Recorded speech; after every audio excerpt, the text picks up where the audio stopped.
Olá, prezados alunos, bem-vindos de volta aqui ao nosso curso de Fisicoquímica, as aulas de Termodinâmica e Estatística. Hoje não estou aparecendo aqui no vídeo, tive um pequeno problema com a minha webcam, mas seguimos aí normalmente com a matéria. Tá? Então, vamos seguir a nossa aula de Termodinâmica e Estatística, lembrando uma revisão muito rápida do que a gente viu na nossa última aula, que a termodinâmica e estatística ela é exatamente aquela ponte que busca ligar as propriedades termodinâmicas, ou macroscópicas que a gente enxerga nas moléculas, temperatura, pressão, entalpia, todos esses termos, com as propriedades moleculares ou microscópicas, dadas especialmente lá pela mecânica quântica, os níveis de energia dos átomos e assim por diante, tá? Então, a termodinâmica e estatística vai fazer uma junção dessas duas coisas com uma visão um pouco mais probabilística da coisa, Daí sai esse termo estatística, Entender a probabilidade de uma molécula estar num determinado estado de energia, maior ou menor, A gente sabe, quanto eu aumento a minha temperatura, eu aumento, por exemplo, a velocidade de uma molécula de um gás ideal, Por quê? Porque a gente está populando mais estados de maior energia cinética daquela molécula de gás ideal, tá? E com a junção dessa, todas essas ideias que a gente está construindo aqui, a gente vai chegar, a ver como determinar informações termodinâmicas de sistemas mais simples, a princípio, a partir de cálculos teóricos da termodinâmica e estatística, ok? Então, vimos, na aula passada essa questão de distribuição, o que nós chamamos de peso estatístico, lá o W, tá? Que vai existir, para um número grande de objetos, ou número grande de átomos, por exemplo, que é o que a gente tem lá nos sistemas reais que a gente tem, vai existir uma distribuição dessa população, consequentemente uma distribuição da energia dessa população, mas a grande maioria da população vai se encontrar em uma faixa estreita aqui de peso estatístico ou de energia, E esse estado vai ser aquele estado mais provável, o estado que vai representar, de forma mais geral, o comportamento médio de todas as moléculas. É interessante a gente lembrar essa questão, comportamento médio, A termodinâmica mede isso, não o comportamento de um único estado, tá? A partir então dessa dedução, chegamos a uma nova forma da distribuição de Boltzmann, que nada mais é do que uma distribuição de populações, tá? Dada por essa formulazinha aqui. A gente viu lá na teoria cinética dos gases um tipo de distribuição de Boltzmann, na qual a gente já leva em consideração a energia, esse epsilon, a energia em cada nível, a energia cinética das moléculas de um gás ideal. Ela é aquela equação que a gente viu lá, nada mais é do que uma resolução dessa daqui, mais genérica, E o mais interessante, a gente viu que as diferentes populações das moléculas podem estar distribuídas em diferentes estados. Esses estados vão estar mais ou menos disponíveis conforme muda-se a temperatura. Tá? Então, em temperaturas muito baixas, a gente vai ter moléculas apenas no estado fundamental, aquele estado do qual nós definimos que a energia é igual a zero. Isso traz lá a lembrança da terceira lei da termodinâmica, Numa temperatura igual a zero, as moléculas teriam entropia igual a zero. Significa o quê? Que elas não teriam nenhum tipo de energia, de vibração, as moléculas estariam perfeitamente posicionadas no cristal. Já quando a temperatura aumenta muito, temos, a temperatura tendendo ao infinito, todos os estados de energia são termicamente acessíveis, Assim, é importante lembrar que a temperatura termodinâmica é o único parâmetro que determina as populações mais prováveis nos estados de um sistema em equilíbrio térmico, uma definição que a gente fez na aula passada.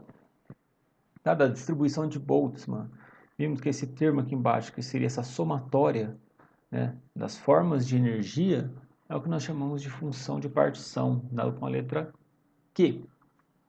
Tá?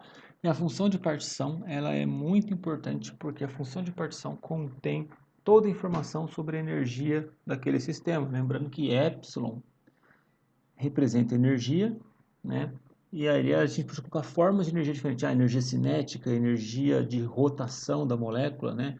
Energia de vibração das ligações químicas e assim por diante, conforme a gente vai ver na aula de hoje. Tá?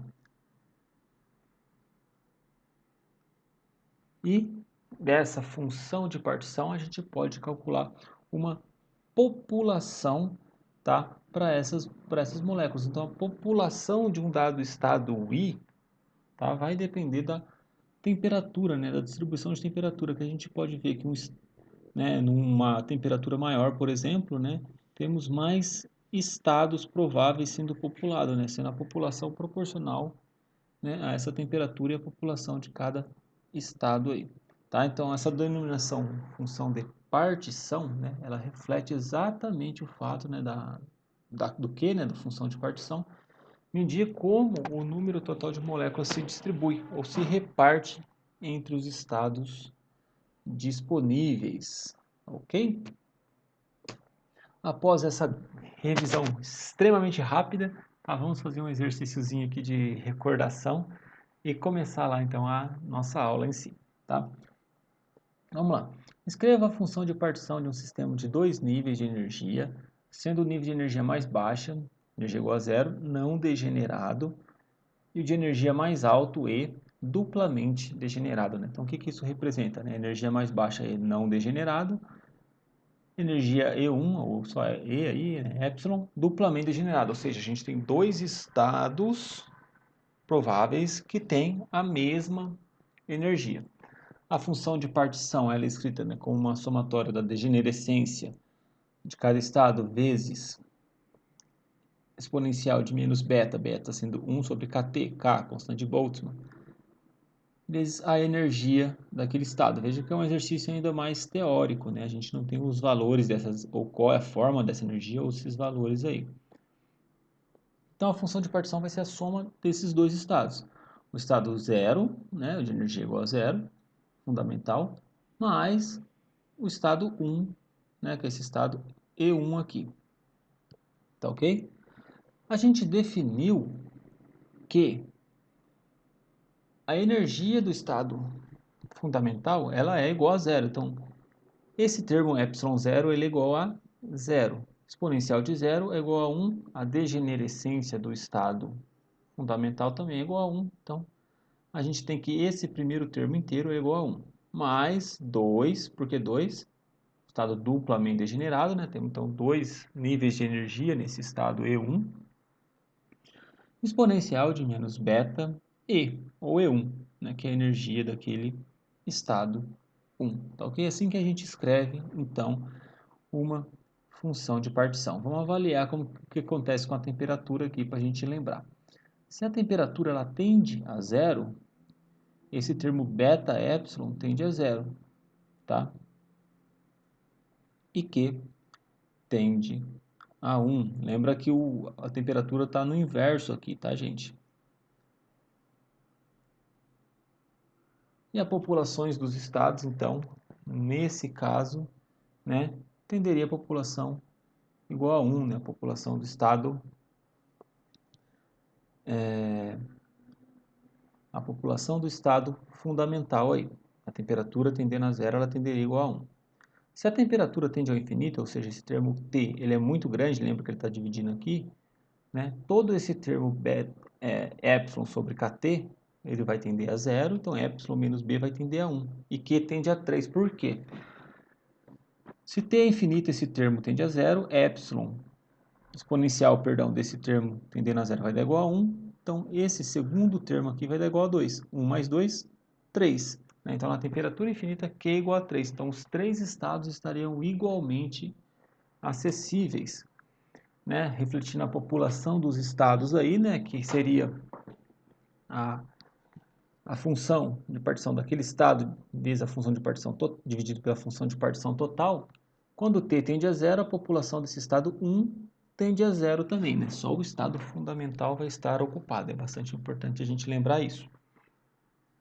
Quando t tende ao infinito, substituindo aqui, a gente viu que a função de partição tende a 3, ou seja, os três estados vão estar totalmente acessíveis, tá?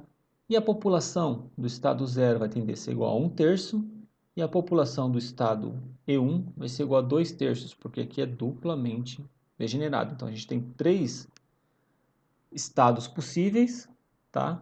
Como o estado E1 tem 2 níveis de energias possíveis de se acessar, então 2/3. E aqui igual a 1/3.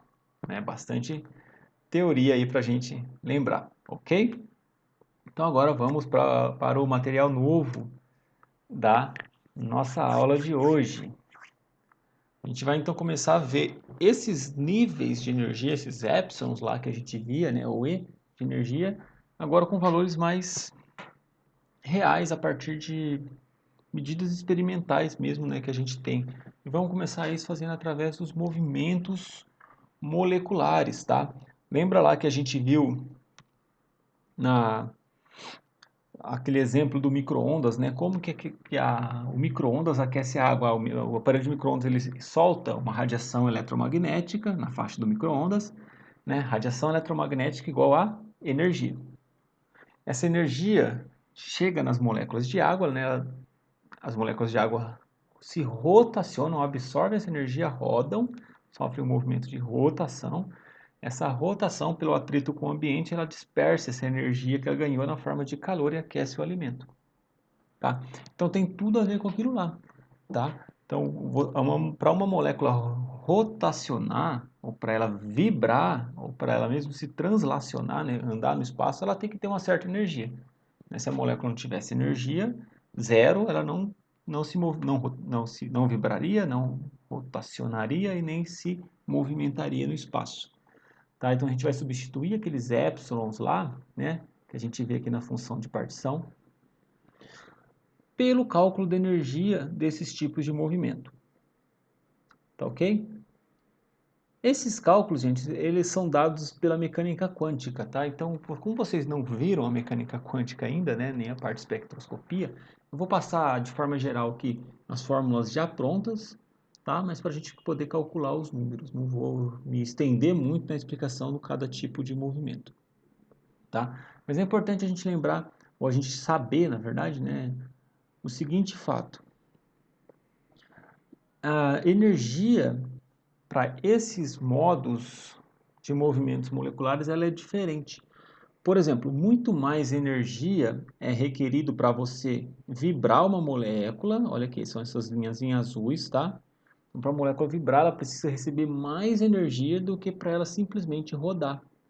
Né? Cada separaçãozinha dessa aqui, então aqui em azul, né, ó, daqui e aqui, representa níveis diferentes de energia de vibração. É importante a gente pontuar aqui, né, que a mecânica quântica, ela vem desse quântica, né, vem da quantização da energia.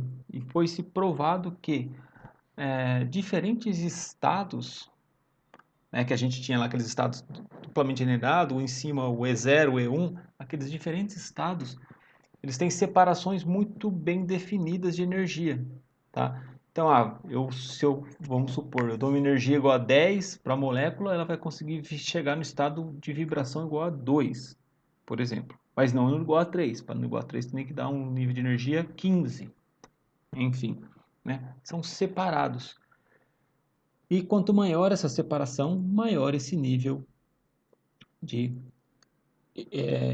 energia, tá? Então, as vibrações precisam ganhar mais energia, ela que cerca de aproximadamente 5 kT, do que os movimentos rotacionais. Os movimentos rotacionais demandam menos energia do que os de vibração. E os movimentos translacionais, menos energia ainda, tá? E por fim, a gente não é bem um movimento molecular, mas a gente vai englobar aqui também que existe, né, as transições eletrônicas, tá? O que é uma transição eletrônica? É um elétron sair do seu orbital no nível fundamental e ir para um orbital no nível excitado. Então seria esse movimento desse elétron. Essa energia é ainda maior, veja que ela é bastante grande, tá? Então, de uma forma geral, e a gente vai ver isso, né, nas temperaturas ordinárias, temperatura ambiente, que a função de partição de translação ela é muito maior do que a de rotação, porque tem muito mais estados acessíveis, que é maior do que a de vibração, que está mostrando aqui, que é muito maior do que a do nível eletrônico. Tá? De forma geral, a gente vai dizer que a transição eletrônica ela não acontece, apenas o estado fundamental está populado.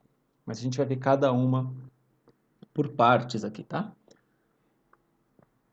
E o mais importante é que a soma desses 4 modos de movimentos moleculares aí, tá?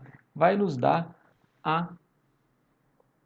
aquilo que nós chamamos de função de partição molecular, porque ele vai nos dar a informação de toda a energia que a molécula possui. Então, a molécula possui uma certa energia para vibrar, uma certa energia para se deslocar, se translacionar, uma certa energia para rodar, tá?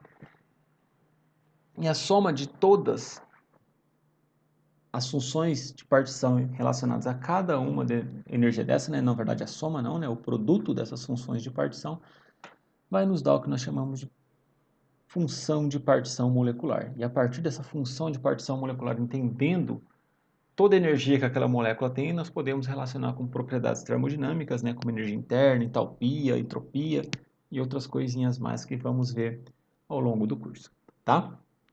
Então, vamos lá, né?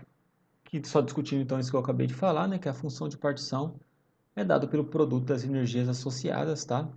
E, de novo, cada nível de energia desse aqui, a gente consegue tirar lá da mecânica quântica. Não vou me aprofundar nisso daí, vou passar uma formulazinha pronta, né? Não gosto muito dessa ideia, mas é o que vai dar para fazer mediante a questão de vocês não terem passado pela quântica ainda, tá? De uma forma geral, então, cada energia está representada aqui, mas eu vou explanar um pouquinho melhor também, óbvio, né?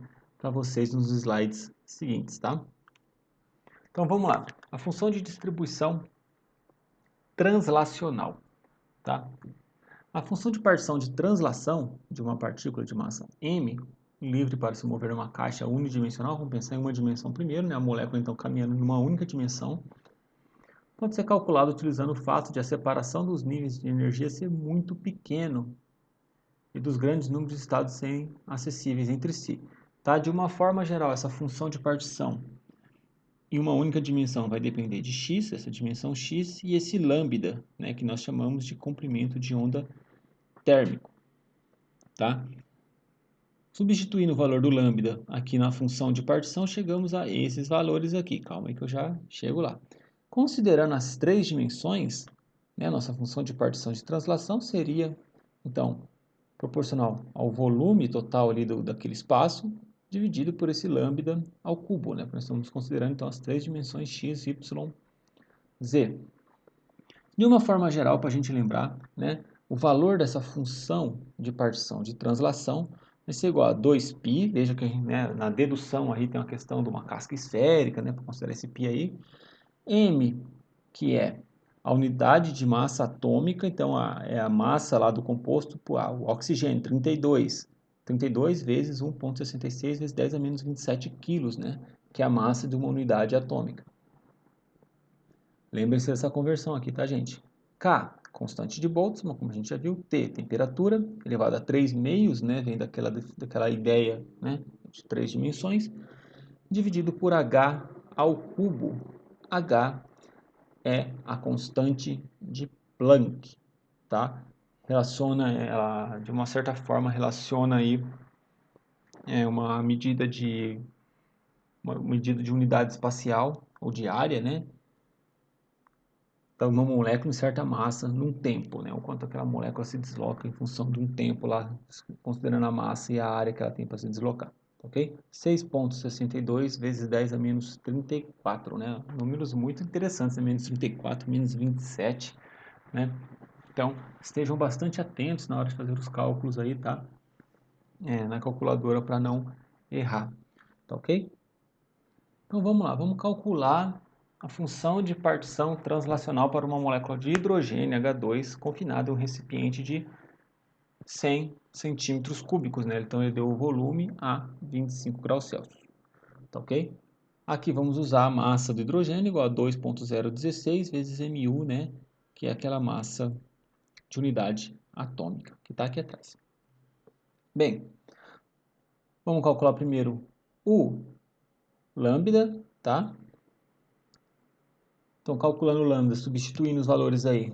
H, aqui, ó, depois se vocês olham com mais calma, né? O exercício ele dá algumas conversões de unidade, né? Que um joule é igual a 1 kg, metro quadrado por segundo ao quadrado, tá? Então, a unidade lá de Planck, da constante de Planck, pode se transformar em joule vezes segundo. Tá? Essas conversões, elas são importantes, gente, porque a gente tem que lembrar que função de partição não tem unidade. Então, a gente tem que fazer a conta de uma forma que lá no final vai sair sem unidade. Então, bastante atenção às unidades aqui, tá ok? 2π vezes a massa do hidrogênio vezes a massa de unidade atômica vezes constante de Boltzmann vezes a temperatura. Tudo isso aqui elevado a meio, chegamos a esse valor de lambda, que é um comprimento de onda térmico, né? Comprimento dado em metros. Agora, substituindo aqui, temos o volume, tá? Veja que ele passou para metro cúbico, tá, gente? Porque o nosso lambda está em metro.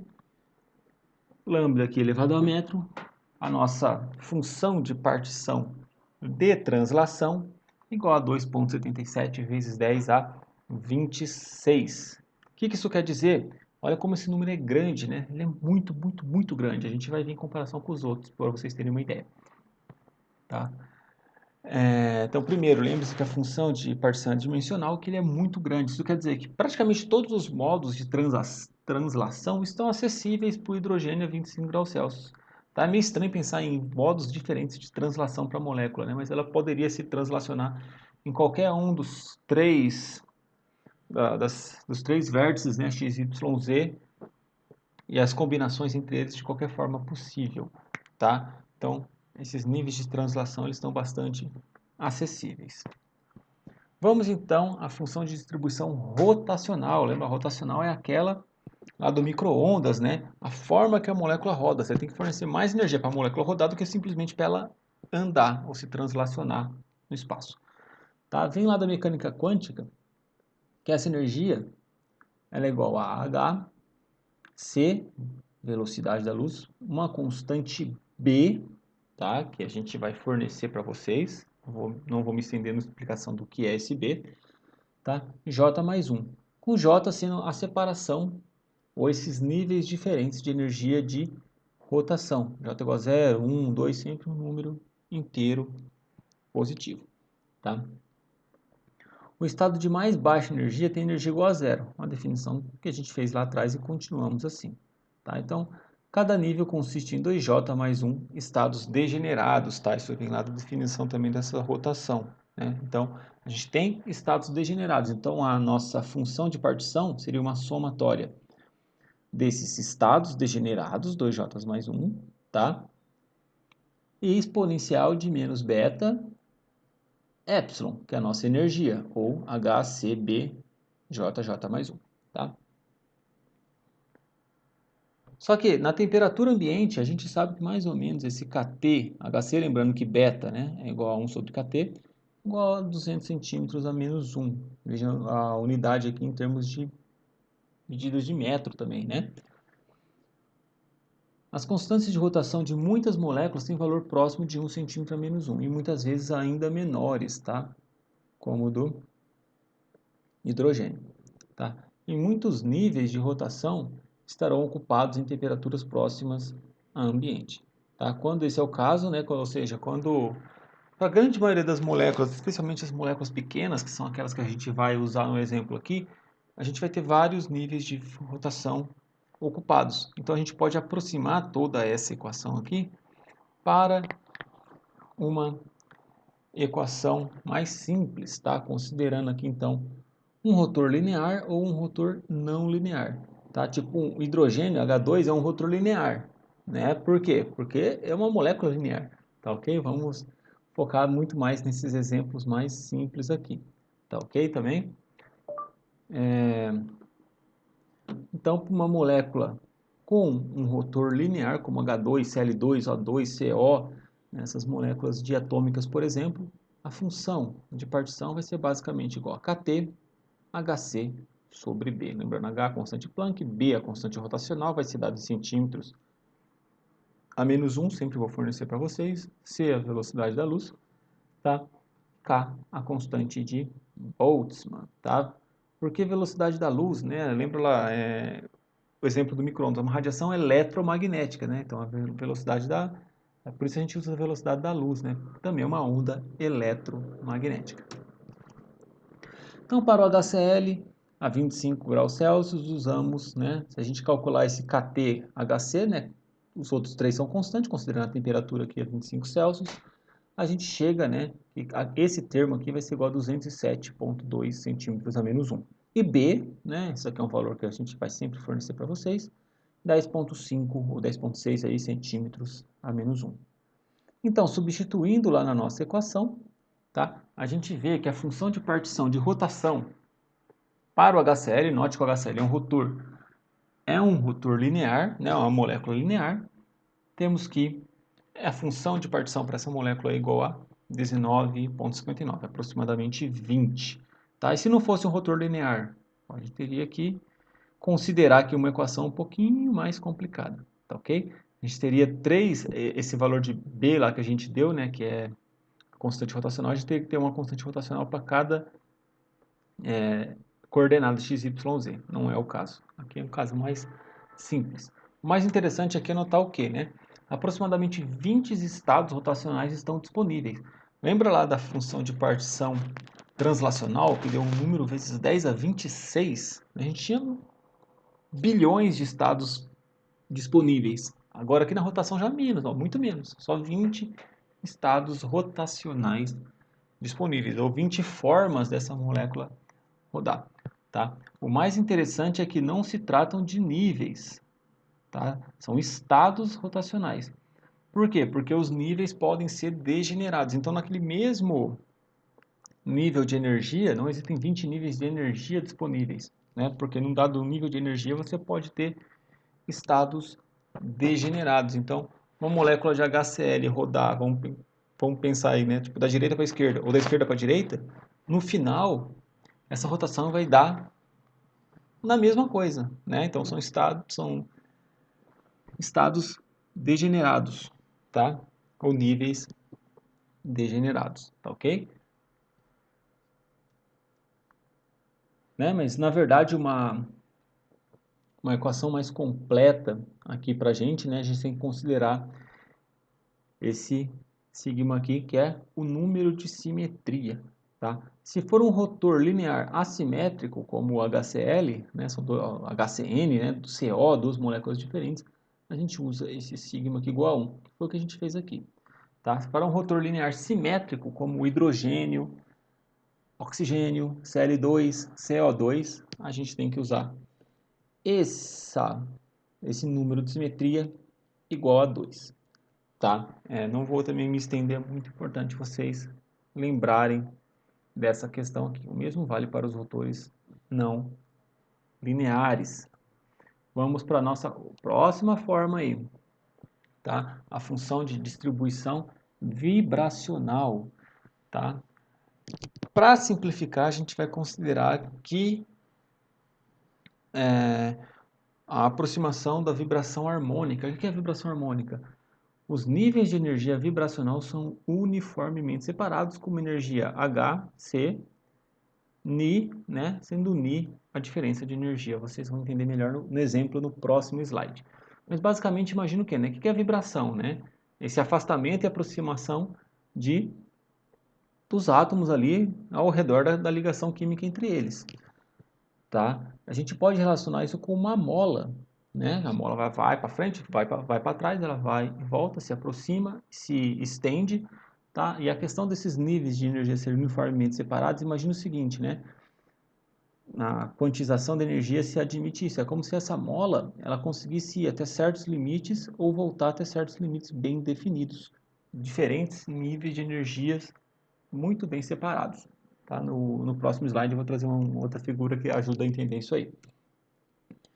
A função de partição, nesse caso, né, para o nível vibracional, seria, né, utilizando a aproximação harmônica, seria basicamente 1 sobre 1 menos beta, né, que é 1 sobre kT, Hc Ni, está sendo Ni o número de onda de vibração. É um dado que é obtido experimentalmente, tá? Assim como aquele B lá da constante rotacional, tá ok? E a gente vai fornecer para vocês também. É importante olhar aqui nessa equação que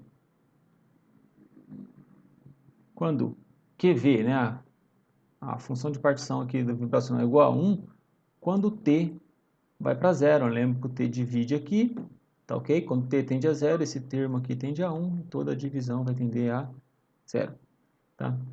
Quando apenas o estado de menor energia está ocupado. A função de partição de vibração vai tender ao infinito quando T se torna muito elevado ou tende ao infinito. Da mesma forma que a gente já discutiu lá na aula passada, né? Pois todos os estados estariam termicamente disponíveis, né, nessa vibração aí, ok? A temperatura ambiente para frequências vibracionais moleculares típicas, né, a função de partição de vibração é muito próxima de 1, né, porque apenas um estado vibracional vai estar significativamente ocupado. A gente vai ver um bom exemplo para isso, né? Especialmente quanto maior for a molécula, né, porque mais energia ela vai precisar para vibrar os seus átomos. Ok? Então vamos para alguns exemplos para deixar isso aqui um pouco mais claro. Vamos lá. Calcule a proporção de moléculas de iodo que a 25 graus Celsius estão no estado fundamental no primeiro e no segundo estado excitado. O número de onda de vibração do iodo é 214,6 centímetros a menos 1. Então, já dei aí o número de onda de vibração. Todo o resto que aparece na função de partição são constantes, tá? Então, a vibração, né, seria a gente imaginar a ligação química como uma mola na qual as moléculas podem se afastar e os átomos, né, dessa ligação química se afastarem e se aproximarem em função dessa mola. O que a gente chama de oscilador harmônico é o quê? Né? As posições que esses átomos podem atingir quando eles se afastam ou se aproximam, elas são definidas por diferentes níveis de energia. E esses níveis de energia, dados aqui, né, pelo oscilador harmônico, elas são igualmente espaçadas. O nível de energia fundamental, o nível de energia igual a zero, né, a gente considera isso em todos os casos. O próximo caso, nível de energia é epsilon. O segundo caso, 2 epsilon, 3 epsilon e assim por diante, né? Cada nível de energia é separado por um epsilon aí, né? Sendo o epsilon lá, né, igual a Hc Ni, conforme a gente viu passado, tá? Então, esse nível de energia, né, o epsilon representa a energia necessária para a vibração, né, e a energia é dada por H, constante de Planck, C, velocidade da luz, Ni, que é exatamente esse valor, esse número de onda de vibração. Então, a função de partição, que é essa daqui, né? A gente pode substituir esse epsilon por HCni e fazer a conta direta. Aqui eu vou primeiro calcular esse beta epsilon, lembrando que beta é 1 sobre kT, HCni. Os valores estão aqui, preste atenção às unidades, tá? Elas têm que se cancelar. Então, a velocidade da luz, por exemplo, aqui está em metros por segundo, tá ok? E já deixei a constante de Planck em joules por segundo. Tentem usar joules por segundo, lembrem dessa unidade aqui, porque facilita bastante as nossas contas, tá? Chegamos a uma função de partição igual a um beta epsilon, perdão, igual a 1.037. Substituindo isso aí na função de partição, chegamos a uma função de partição igual a 1.55. Olha lá que interessante, né? A 25 graus Celsius lá, para uma função de partição de translação, tínhamos um número elevado a 10 a 26, ou seja, muitos estados disponíveis. Para a rotação, tínhamos lá cerca de 20 estados disponíveis, né? Agora aqui, a gente tem pouquíssimos estados disponíveis, né? 1.55 aí, né? A gente pode inferir somente assim, que o estado fundamental, né, o primeiro e talvez o segundo estado excitados estejam populados, né? A gente tem uma função de partição pequena. Então, a 25 graus Celsius, a maioria das moléculas de iodo vão estar vibrando no seu estado fundamental, né? Vão estar vibrando pouco ali. Então, vamos seguir o que ele pediu, né? Ele pediu a proporção de moléculas de iodo, né, em cada um daqueles estados, ou seja, a população de cada estado daquele, tá? Nós vimos que a população de cada estado pode ser dada por essa equação, vimos na aula passada, relembrem lá. Ou ainda, né, substituindo aí pelos valores que encontramos, tá ok? Vamos chegar a essa distribuição aqui, tá? Exponencial de menos beta i, né, que a gente calculou, por isso que eu calculei separado lá, tá? Vezes o número de onda, de vibração, ou o nível de energia, né? E essa continha aqui, ela vai dar este valor aqui, tá ok? Fazendo as contas aí para a população do nível 0, então a gente tem uma população de 64, 65 mais ou menos, para o primeiro nível 0,22 e para o segundo nível 0,08. O que isso quer dizer? Que aproximadamente, né, 25 graus Celsius para o iodo, 65% da população, 65% das moléculas de iodo vão estar vibrando no nível fundamental, cerca de 22% no nível, no primeiro nível estado, e cerca aí de 8% no segundo nível excitado, tá? Pode ter uma pequena distribuição dessa população, muito mais concentrada no primeiro nível excitado, ou perdão, no primeiro nível fundamental, tá? Porque a temperatura é baixa, a molécula de iodo é grande, é uma molécula pesada, tá ok? A gente vai fazer um exemplozinho, vocês vão ter um exercício para fazer isso aqui com uma outra molécula um pouco mais leve para ver a diferença. Então, prestem atenção nessa diferença, especialmente na distribuição das populações, ok? Vamos lá para mais um exercício. O átomo de flúor apresenta a configuração fundamental com dois níveis de energia. O nível de energia mais baixo, o estado fundamental, com degenerescência igual a 4.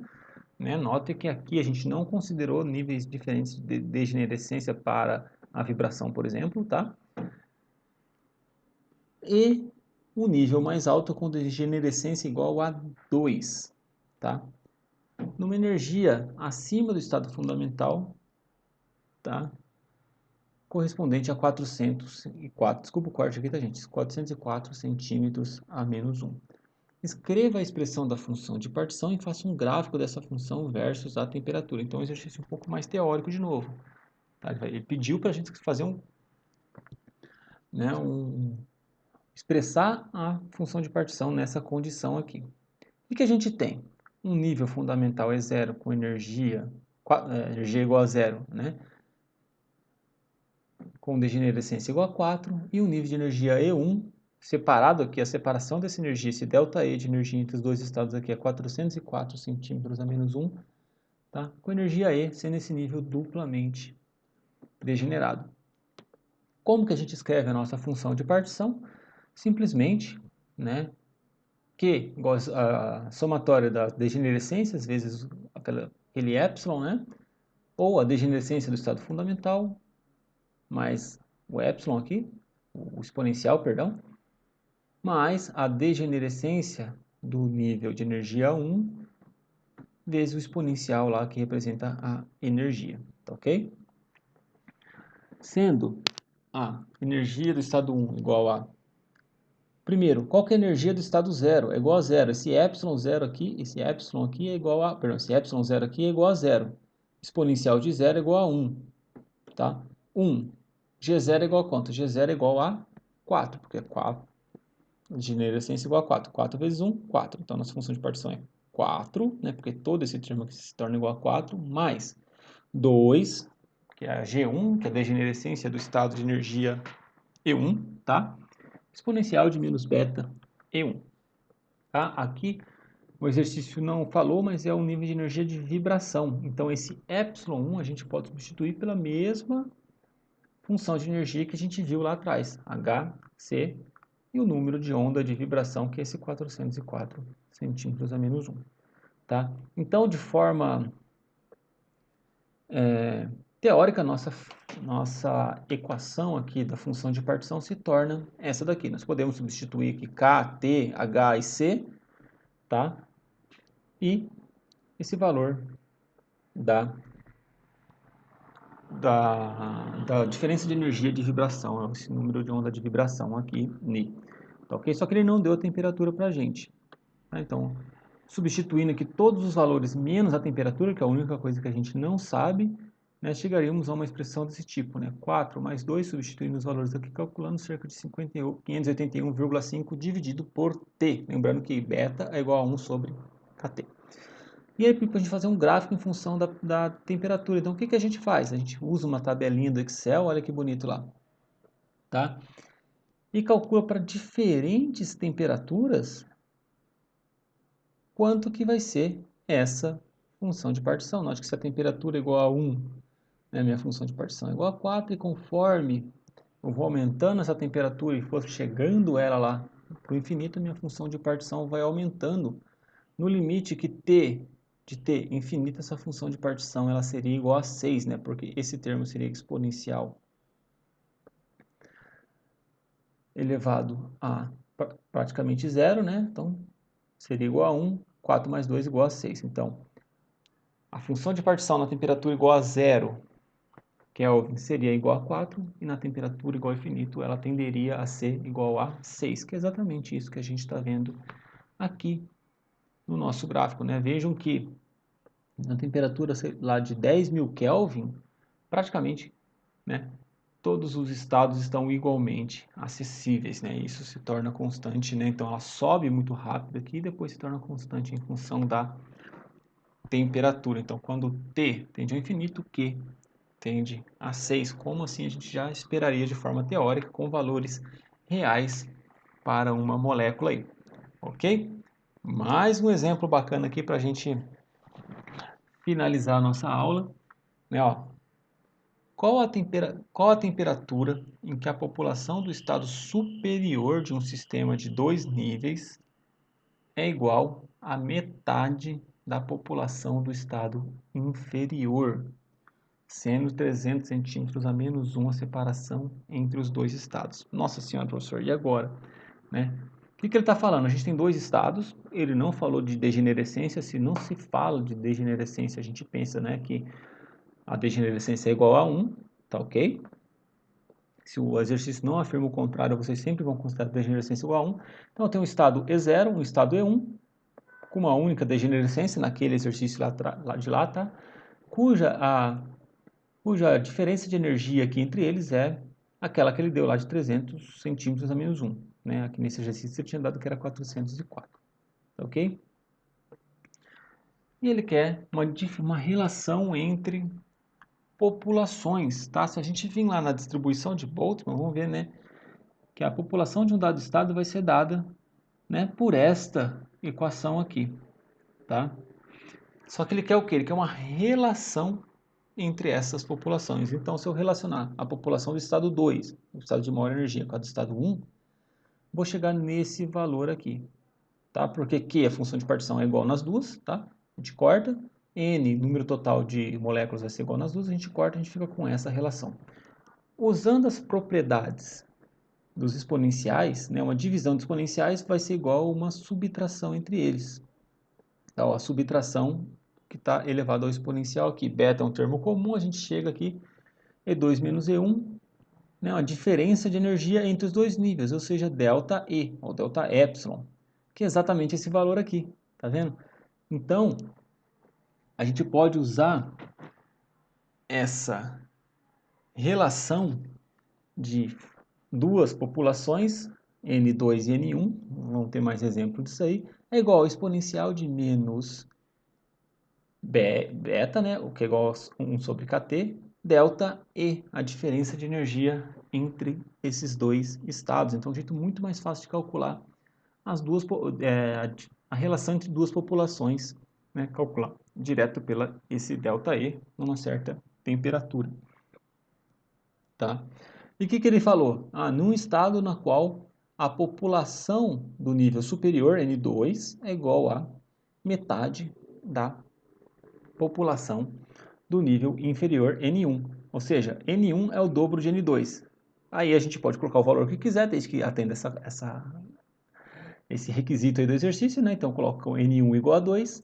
Se a N2 é metade, N2 igual a 1. Veja que tem um pouquinho de engenhosidade aqui para montar esse exercício, tá? Bastante importante para vocês estarem atentos. Bem, calculando aqui, né, as nossas medidas, tá? A gente tem que N2 sobre N1 é igual a exponencial de menos ΔE sobre KT. Posso aplicar o Ln a isso aqui, tá ok? Para chegar nessa fórmula aqui, eu quero a temperatura. Então, eu como exercício vou isolar essa temperatura, tá? Então, a temperatura vai ser igual, né, no fim das contas, menos ΔE K Ln de N2 sobre N1, ou eu inverto esse N1 e N2, eu posso fazer isso com as propriedades dos logaritmos, tá? E inverto o sinal. Então, esse menos passa a ser mais. Então, a temperatura vai ser igual a ΔE, que está dada aqui, 300 centímetros a menos 1, né, a diferença entre esses dois níveis energéticos. K, dado aqui na nossa continha, tá ok? Vezes Ln de N1 sobre N2. N1 é 2, N2 é 1, ou seja, Ln de 2. A temperatura, então, vai ser aproximadamente 623 Kelvin. Então, para essa molécula aqui que ele deu para a gente, se eu tiver 623 Kelvin, tá? Essa diferença, a população vibracional que vai ter no estado fundamental vai ser o dobro do que a população que vai estar no primeiro estado excitado. Tá ok? Notem que isso aqui nada mais é do que uma forma da distribuição de Boltzmann também, né? A relação entre duas populações, tá? Uma forma interessante da gente calcular a relação entre duas populações conhecendo esse valor de ΔE, ok? Por fim, temos a função de distribuição eletrônica, né? Lembra lá dos nossos níveis de distribuição? A eletrônica tem uma variação de energia muito maior do que as demais. O que a gente viu? Olha só, tem muitos estados disponíveis na translação, na rotação nem tantos, na vibração menos ainda. Então, o que a gente pode fazer? Que a função de partição da transição eletrônica vai estar praticamente no seu nível fundamental, no seu nível igual a zero. Né? Praticamente todas as moléculas vão estar no nível fundamental na temperatura ambiente. Então, a gente pode considerar a função de distribuição eletrônica QE igual a 1, tá? Pois apenas o estado fundamental vai estar ocupado, ok?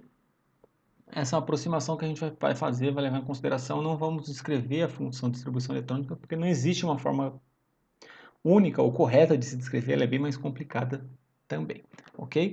Então, só para lembrar de forma geral, né, que a nossa função de partição molecular, que é aquela que contém toda a informação de energia do nosso sistema, que a gente vai usar para determinar funções termodinâmicas, vai ser nada mais do que o produto de cada uma dessas funções de partição desses movimentos moleculares, ok? Aqui é a literatura de sempre, deixo lá os links para vocês e nos vemos ali na nossa próxima aula. Um abraço!